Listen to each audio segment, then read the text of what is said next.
السلام علیکم ورحمۃ اللہ وبرکاتہ۔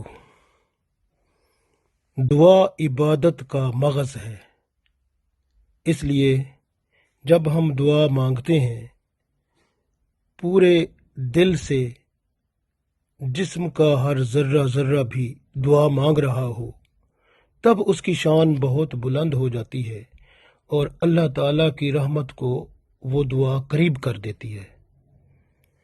آج ہم دعا مانگیں گے۔ یہ صحیح بخاری میں دعا موجود ہے، 6347 حدیث نمبر ہے۔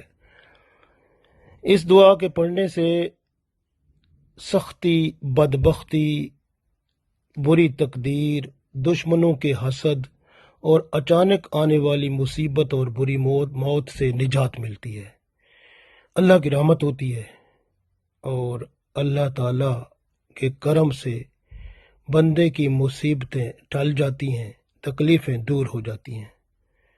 پڑھتے ہیں، ارشاد ہے، اللہم انی اعوذ بک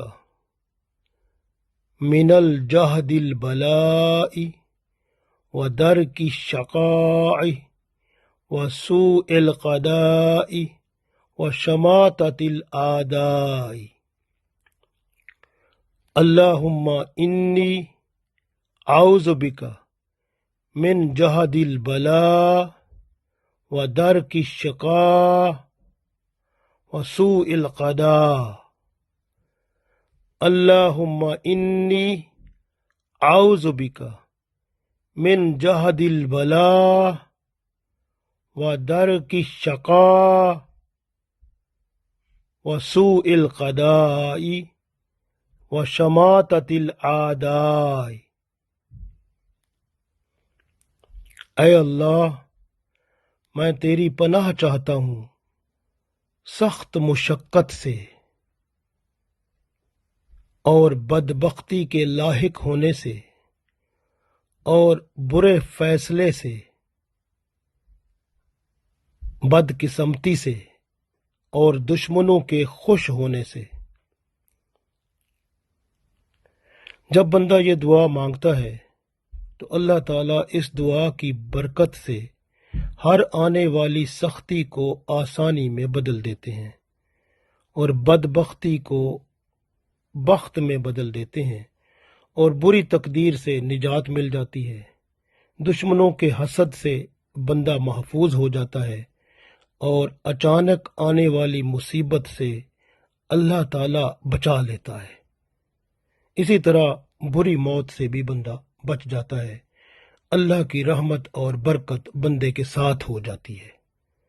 کوشش کریں اس دعا کو بھی روزانہ کم از کم ایک دفعہ تو ضرور پڑھ لیا کریں، یعنی پڑھنے سے مراد ہے کہ مانگ لیا کریں۔ جب دعا مانگیں تو مکمل طور پر جسم اور ذہن اور دل ہر چیز موجود ہو، یعنی سب آپ کا جسم، تمام اعضاء، ذہن ہر طرح سے ایک ہو کر اللہ کے حضور وہ دعا کرنے والا بن جائے، تب اللہ کی رحمت سے انشاءاللہ یہ دعا قبول ہوگی اور ہر قسم کی سختی، بدبختی، بری تقدیر، دشمنوں کے حسد اور اچانک آنے والی مصیبتوں سے اللہ بچا لے گا۔ لہٰذا اس دعا کو ضرور مانگا کریں۔